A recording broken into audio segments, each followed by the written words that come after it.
Hi guys, this is Uncontrollable RC, and I'm just going to do a brief review video on the Traxxas Stampede. On the video you just watched of the running video, had some pretty cool moves in there, some pretty cool flips and saves, if you want to call them that. Kind of fluke out of the luck, kind of that I videoed that. Very, very good running video. Short, I know, but hopefully this review will help you. Will help you out in the end. The roll cage has taken some considerable amount of beating.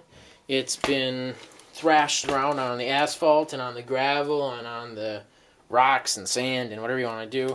It's been thrashed, and it is very, very durable. I love the roll cage. I was worried about the rear. Works fine. Very durable. Very well put together. Love the car. Love how it's built. And why don't we just dive into the things that I would highly recommend fixing right away. First thing is I upgraded with a new ESC Traxxas fan for the ESC. Would highly recommend it. I would put it in right away as soon as you buy the car. It keeps the ESC extremely cool. Total temperature-wise, I would say it dropped down 10 degrees from without having that fan on. I'm going to try and get an accurate reading on that for you. I'll run it without the fan on one time and run it with the fan on so you can actually see how much cooler the fan makes the system. Highly recommend it. It keeps the system cool, it keeps the ESC cold, and it makes your running experience so much better because it seems to react and drive a little bit better with the cooler ESC. This, however, is something that Traxxas has, I believe, been hiding, but it has been happening more and more frequently now. The motor, as soon as you buy it, get a heatsink plate for it. Get one that fits really well around the motor and around the can.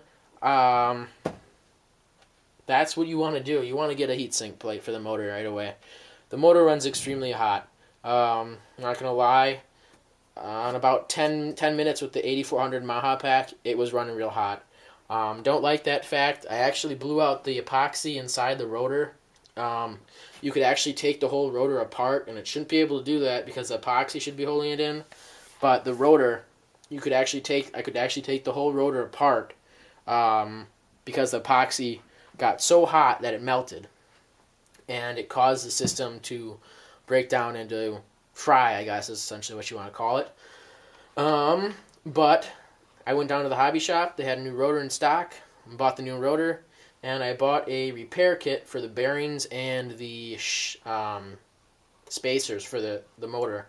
The bearings were so hot that they actually discolored. They were black when you pulled them out, and they were originally blue when they went in. That it was something that opened my eyes. So I'm gonna get into how to cool it down in a little bit. But like I said, I would try and do what you can with cooling it. Two easiest ways to do that are I am now running a 19 spur, no, not 19 spur, 19 tooth pinion and a 90 spur gear. It definitely will drop down the speed, and it'll drop down the heat and the temperature of the truck. By far, it's running so much colder now. It works a lot better. So I'd recommend doing that. If you don't want to decrease in speed, then get a heatsink fan or a heatsink plate for the motor. That should take care of the heating problem. One thing, though, is that you have to be real careful with what motor or what heatsink plate you want to get, because the wires for the motor are in the way of that, and the fans on some of the Integy plates, and I've looked at those. Those are kind of hard to get in there. So it's going to be hard to get on and off, and it's going to be kind of clunky, and you're going to have to customize it and makeshift one your own.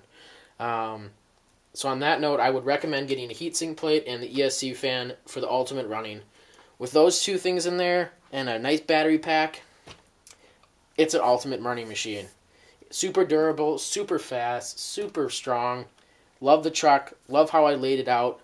Love my RPM parts and my aluminum parts that from Traxxas. I would not change a thing on it now. I think it's been built for the best system right here, I think, is how it's been run. Some people might have other opinions on how they would want to build their trucks. This is how I like building mine. I like to throw money at them. Yeah, it's expensive to do, but sure makes a hell of a difference. Really, really strong up front, really strong in the back. The motor and the ESC are the weakest point. I fixed those. 100% strong now. So, very durable. As compared to some of the other Traxxas cars, this is one of the only Traxxas cars I've had the privilege of driving. So I know the Slash is durable, and I know the E-Revo takes some pretty good hits, and it can come back from that. The Slash is durable, the Stampede and the Summit, they're all durable. But this one I like the most. I like this one a lot, and I think it's going to do me well in the future. So that's kind of the review of that. Hope you guys enjoyed the running video. One quick other thing before I go. Traxxas has come out with a new release. I know it seems like they come out with one every single month, but they have come out with a new one. It is very, very scale, very realistic. I'm only going to give you a clue as to what it is. Otherwise, you should probably go on to Traxxas and take a look at it for yourself and the videos that they have of it. It has to do with Courtney Force and John Force. If you know who they are, then you're going to get really excited about the video, and you're going to get really stoked up about the new scale car that they came out with. I'll give you a clue. It goes in a straight line. It's on asphalt, and it is a super muscle machine. All right? It is. That's the 1.1 version, the 8th scale, I think it is. Super cool, super sweet, super scale, has a roll cage, everything. I would go look at it on Traxxas.com. Super, super cool. It's A scale, that's all I'm going to say. So if you have any questions about this vehicle or about the update that I just did for Traxxas, you can ask your questions below. And please subscribe up above. And I will see you guys later. And I should have a new video for you in a couple weeks.